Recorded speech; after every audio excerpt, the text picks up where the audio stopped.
Hey everybody, I'm Tom Vasel, and today we're taking a look at Motor City. Now I know Motor City is a game a lot of people are looking forward to. It is a roll and write game from the same designers who brought us Three Sisters. That was a game about growing pumpkins and other veggies, and also they're known for, well, roll and writes in general.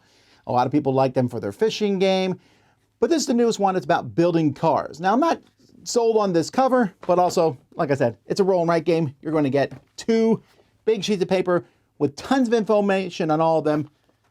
Here's how it plays.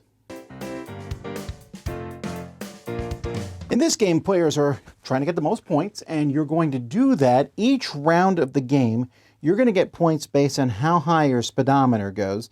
So there's ways to make your speedometer increase, and so if you move it 2, at the end of every round you get 1 point, but if you move it all the way down here to the end, you can get 11 points every round. So moving it up farther can get you a lot of points. And then there are 4 different sections here on the board, and each of those has different stars and things on it. And if you get points from those, you will add them here, and whoever has the most points is the winner. Now you have 3 test tracks here. At the beginning of the game, you get to color in one of the cars on a test track. And over here, you have 6 different lines for engineering, and you'll color in one of those little people at the bottom of the engineering track. So that's where you start. Each round of the game, you're going to take dice, and the dice that you take will be determined by number of players. This is for a 4-player game. You're going to roll these dice, and you're going to place them on the corresponding spots. So I rolled a blue car. I rolled 2 of these price tags. For the white, I rolled a speedometer.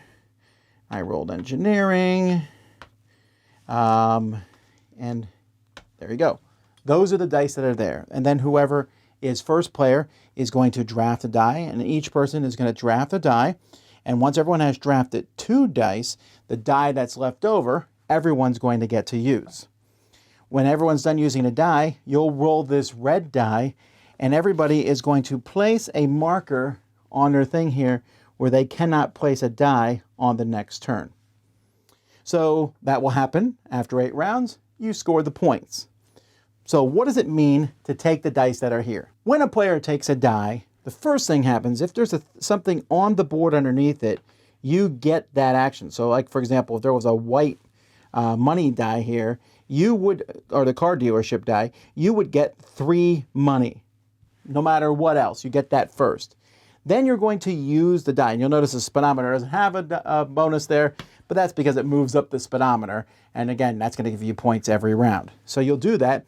You'll take the bonus there. Then the die, the action that's on the die, you get to do one of 3 things. You can use that action, or you can upgrade one of your actions. So on this paper here, whenever you take an action, so let's say, for example, I take a production action, I'm going to fill in 1 circle on the production track, or 1 square on this production track.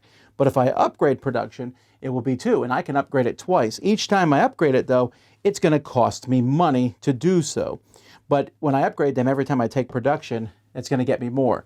So one of the things you can do is I can take this action here, the production action, I can use it and upgrade to production, or if nothing else happens, I can fill in a line on this research here, and research will give me a free action, or I can spend things at the shop to get some bonuses here. That's kind of like a last-ditch effort, or sometimes it might be your best choice. Usually when I want to upgrade or use the die.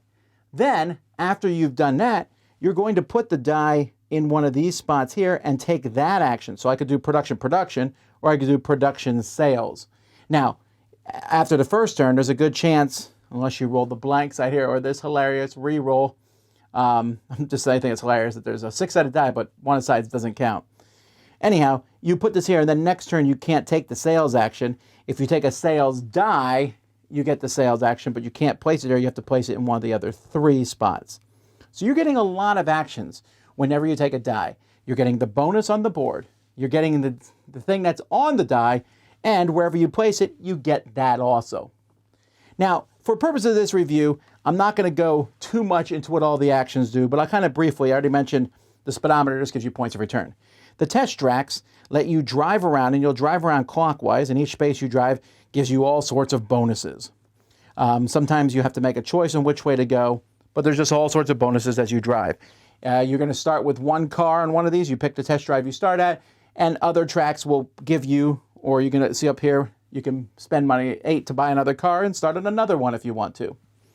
Speaking of that, here you circle all these every time you get money, and then you'll cross off each circle to show that you've spent the money. Unspent money is 5 of them is worth a point at the end of the game, but there's also bonuses as you move down the money track.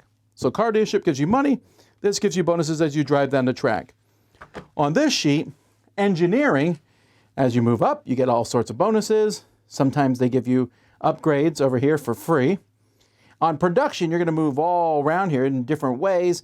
And when you get one of these big octagons here, if you meet the requirements in it, and the requirements are both on this driving track and on the engineering track, you can get a whole lot of points from this. To go farther than this and tell you all the details, well, that would take me much longer. But just suffice it to say, things on one track will help you go up on another track. Like here, 2 money. That gives me this. This shows a light bulb, which gives me a research. Get a bunch of research, and I get a free action I can spend anywhere I want. And here's a speedometer, which lets me move up on this track. So there's kind of intersections between all of these. That's it. At the end of a round, you add in your score, and we keep going to the end of the game. Whoever has the most points is the winner. So this one has, all these roll and writes have some mechanism that makes you fill in the things on the sheets. But to talk about the sheets themselves, whatever. It's very similar to the last game, Three Sisters. It's, you know, you're filling circles here, which make you fill in circles here, which make you fill in circles there. People who like roll and writes are going to like that sort of thing. And I like that sort of thing. So I'm not going to argue that that's not fun. This is what gets me to speedometer. It's not the most interesting action, right? In fact, it's the most boring action of all of them. You just slowly move up your speedometer, but you get points every turn on it. Ooh, I'm getting a point every turn. Well, that's 8 points if you do it on turn 1.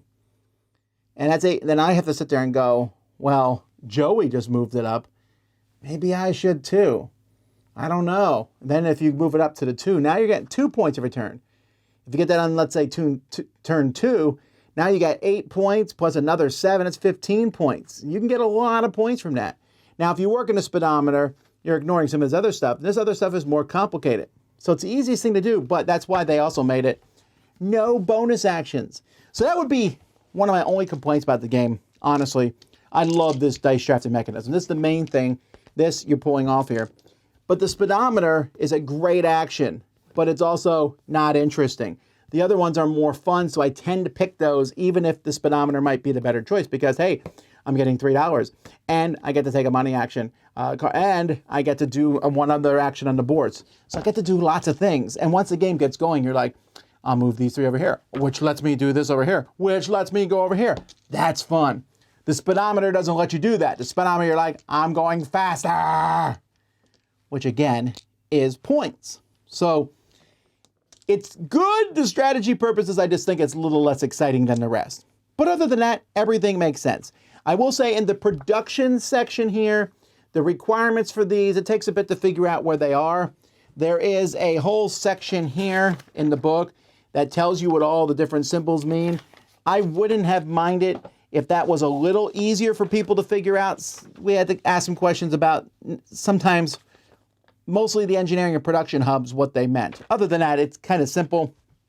And I feel like it's more straightforward than the last game, which was Three Sisters.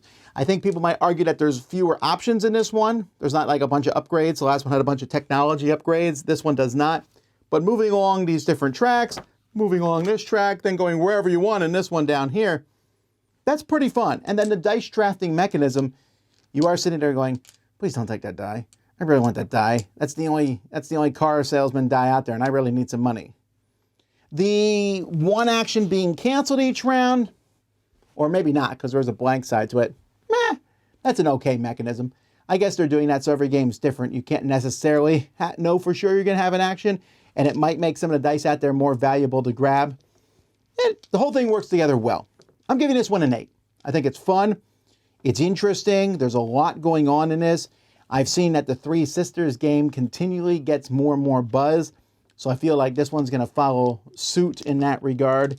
I think I like this one better. I will be honest. I do like the car driving is a more interesting theme to me than growing pumpkins. And I think this one is easier to teach. That's actually the more important part.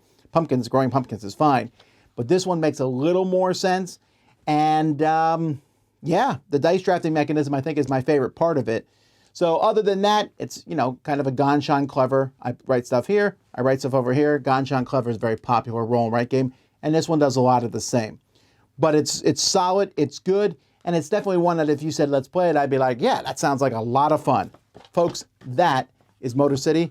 I'm Tom Vasel, and you've been watching The Dice Tower.